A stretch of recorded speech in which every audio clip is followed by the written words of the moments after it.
Ladies and gentlemen, you are welcome to the first ever in history debate between an ex-president and a sitting president. The ex-president being Donald Trump and the sitting president being Joe Biden. They are debating each other to make their way to the White House. Now it's the debate lasted for about an hour and over, but these are just the key moments of the debate.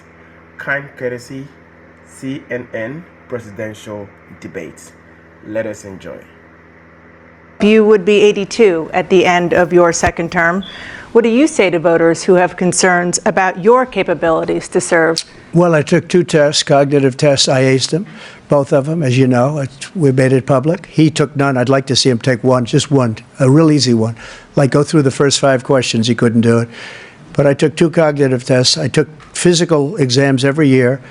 And, you know, we knock on wood wherever we may have wood, that I'm in very good health. I just won 2 club championships, not even senior, 2 regular club championships. To do that, you have to be quite smart, and you have to be able to hit the ball a long way, and I do it. He doesn't do it. He can't hit a ball 50 yards. He challenged me to a golf match. He can't hit a ball 50 yards. I think I'm in very good shape. I feel that I'm as in good a shape as I was 25, 30 years ago. Actually, I'm probably a little bit lighter, but I'm in as good a shape as I was years ago. I feel very good. I feel the same. But I was willing to take a cognitive test. And you know what? If I didn't do well, I aced them. President Biden? You can see he is 6'5" and only 223 pounds, or 235 pounds. Never said it was 6'4". Well, you said 6'4", 200. Well, anyway, that's what you're. Anyway, just take a look at what he says he is, and take a look at what he is. Look, I'd be happy to have a driving contest with him. I got my handicap, which when I was vice president, down to a 6. But by the way, I told you before, I'm happy to play golf with you if you carry your own bag. Think you can do it?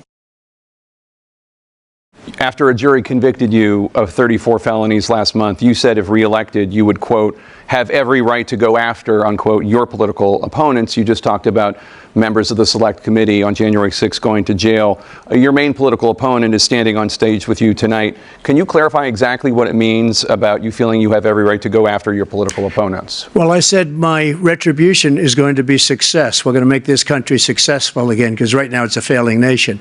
My retribution is going to be success. But when he talks about a convicted felon, his son is a convicted felon at a very high level. His son is convicted, going to be convicted probably numerous other times. Should have been convicted before, but his Justice Department let the statute of limitations lapse on the most important things. But he could be a convicted felon as soon as he gets out of office. Joe could be a convicted felon with all of the things that he's done. He's done horrible things. All of the death caused at the border, telling the Ukrainian people that we're going to want $1 billion or you change the prosecutor. Otherwise, you're not getting $1 billion. If I ever said that, that's quid pro quo. That we're not going to do anything. We're not going to give you $1 billion unless you change your prosecutor having to do with the son. This man is a criminal. This man, you're lucky. You're lucky. I did nothing wrong. We'd have a system that was rigged and disgusting. I did nothing wrong. Thank you, President Trump. President Biden, you have said, I'm coming right to you, sir. You want to respond? Go ahead. I'll give you a minute to respond. The idea that I did anything wrong relative to what you're talking about is outrageous. It's simply a lie, number one. Number two, the idea that you have a right to seek retribution against any American just because you're president is wrong. It's simply wrong. No president's ever spoken like that before. No president in our history has spoken like that before. Number three, the crimes that you are still charged with, and think of all the civil penalties you have. How many billions of dollars do you owe in civil penalties for molesting a woman in public, for doing a whole range of things, of having sex with a porn star on the night while your wife was pregnant? I mean, what are you talking about? You have the morals of an alley cat. As far as Russia and Ukraine, if we had a real president, the president that knew, that was respected by Putin, he would have never invaded Ukraine. A lot of people are dead right now, much more than people know. You know, they talk about numbers. You can double those numbers, maybe triple those numbers. He did nothing to stop it. In fact, I think he encouraged Russia from going in. I'll tell you what happened. He was so bad with Afghanistan. It was such a horrible, embarrassment, most embarrassing moment in the history of our country, that when Putin watched that and he saw the incompetence, that he should have fired those generals, like I fired the one that you mentioned, so he's got no love lost, but he should have fired those generals. No general got fired for the most embarrassing moment in the history of our country, Afghanistan. When Putin saw that, he said, you know what? I think we're going to go in and maybe take this was his dream. I talked to him about it, his dream. The difference is he never would have invaded Ukraine. Never. Just like Israel would have never been invaded in a million years by Hamas. You know why? Because Iran was broke with me. I wouldn't let anybody do business with them. They ran out of money. They were broke. They had no money for Hamas. They had no money for anything. No money for terror. That's why you had no terror at all during my administration. This place, the whole world is blowing up under him. I've never heard so much malarkey in my whole life. Look, the fact of the matter is that we're in a situation where, let's take the last point first. Iran attacked American troops, caused brain damage for a number of these troops, and he did nothing about it. Recently, not when he was president, they attacked. He said they're just having headaches. That's all it is. He didn't do a thing when the attack took place, number one. Number two, we got over 100,000 Americans and others out of Afghanistan during that airlift. Number three, we found ourselves in a situation where, if you take a look at what Trump did in Ukraine, this guy told Trump, do whatever you want, and do whatever you want. And that's exactly what Trump did. This is a war that never should have started. If we had a leader in this war, he led everybody along. He's given $200 billion now or more to Ukraine. He's given $200 billion. That's a lot of money. I don't think there's ever been anything like it. Every time that Zelensky comes to this country, he walks away with $60 billion. He's the greatest salesman ever. And I'm not knocking him. I'm not knocking anything. I'm only saying the money that we're spending on this war, and we shouldn't be spending, it should have never happened. The fact is that Putin is a war criminal. He's killed thousands and thousands of people. And he has made one thing clear. He wants to reestablish what was part of the Soviet Empire, not just a piece. He wants all of Ukraine. That's what he wants. And then you think he'll stop there? Do you think he'll stop when if he takes Ukraine? What do you think happens to Poland? What do you think of Belarus? What do you think happens to those NATO countries? And so if you want a war, you ought to find out what he's going to do, because if in fact he does what he says and walks away, and by the way, all that money we give Ukraine are from weapons we make here in the United States. We give them the weapons, not the money at this point. 7 states have no legal restrictions on how far into a pregnancy a woman can obtain an abortion.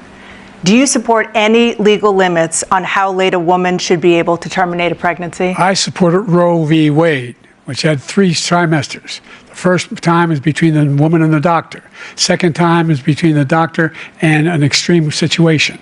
The third time is between the doctor, between the woman and the state. The idea that the politicians, that the founders wanted the politicians to be the ones making decisions about women's health is ridiculous. That's the last. No politician should be making that decision. A doctor should be making those decisions. That's how it should be run. That's what you're going to do. And if I'm elected, I'm going to restore Roe v. Wade. So that means he can take the life of the baby in the 9th month and even after birth, because some states, Democrat run, take it after birth. Again, the former governor of Virginia, put the baby down, then we decide what to do with it. So he's willing to, as we say, rip the baby out of the womb in the 9th month and kill the baby. Nobody wants that to happen, Democrat or Republican. Nobody wants it to happen. You're lying. That is simply not true. The Roe v. Wade does not provide for that. That's not the circumstance. Only if a woman's life is in danger, she's going to die. That's the only circumstance in which that can happen. But we are not for late-term abortion, period. Period, period. As president, would you block abortion medication? First of all, the Supreme Court just approved the abortion bill, and I agree with their decision to have done that, and I will not block it.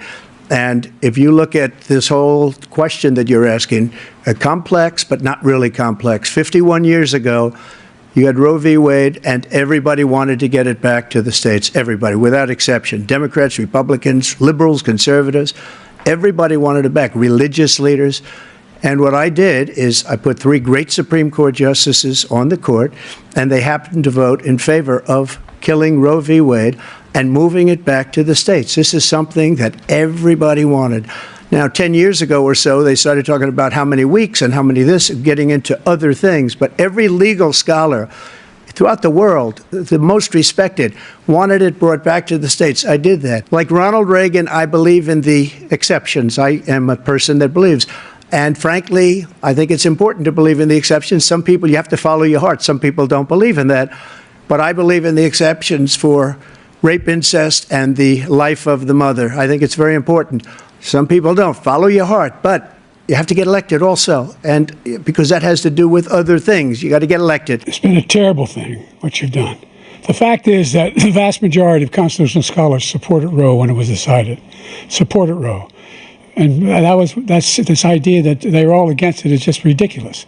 And this is the guy who says the state should be able to have it. We're in a state where in 6 weeks, you don't even know whether you're pregnant or not, but you cannot see a doctor and have him decide on what your circumstances are, whether you need help. The idea that states are able to do this is a little like saying we're going to turn civil rights back to the states. We had the safest border in the history of our country. The border, all he had to do was leave it. All he had to do was leave it. He decided to open up our border, open up our country to people that are from prisons, people that are from mental institutions, insane asylum, terrorists. We have the largest number of terrorists coming into our country right now, all terrorists, all over the world, not just in South America, all over the world. They come from the Middle East, everywhere. All over the world, they're pouring in. And this guy just left it open. And he didn't need legislation because I didn't have legislation. I said, close the border. We had the safest border in history. In that final couple of months of my presidency, we had, according to Border Patrol, who is great, and by the way, who endorsed me for president, but I won't say that, but they endorsed me for president. Brandon, just speak to him. But look, we had the safest border in history. Now we have the worst border in history. There's never been anything like it. And people are dying all over the place, including the people that are coming up in Thank you, caravans. President Trump. President Biden? The only terrorist who's done anything crossing the border is one who came along and killed 3, under his administration, killed an Al-Qaeda person come in his administration, killed 3 American soldiers, killed 3 American soldiers. That's the only terrorist that's there. I'm not saying that no terrorist ever got through, but the idea they're emptying their prisons, we're welcoming these people, that's simply not true. There's no data to support what he said. Once again, he's exaggerating, he's lying. President Trump, staying on the topic of immigration, you've said that you're going to carry out, quote, the largest domestic deportation operation in American history, unquote. Does that mean that you will deport every undocumented immigrant in America, including those who have jobs, including those whose spouses are citizens, and including those who have lived here for decades? And if so, how will you do it? Just 1 second. He said we killed 3 people. The people we killed are al-Baghdadi and Soleimani, the 2 greatest terrorists, biggest terrorists anywhere in the world, and it had a huge impact on everything, not just border, on everything. He's the one that killed people with the bad water, including hundreds of thousands of people dying, and also killing our citizens when they come in. We are living right now in a rat's nest. They're killing our people in New York, in California, in every state in the union, because we don't have borders anymore. Every state is now a border. And because of his ridiculous, insane, and very stupid policies, people are coming in and they're killing our citizens at a level that we've never seen. We call it migrant crime. I call it Biden migrant crime. They're killing our citizens at a level that we've never seen before. Every single thing he said is a lie. Every single one.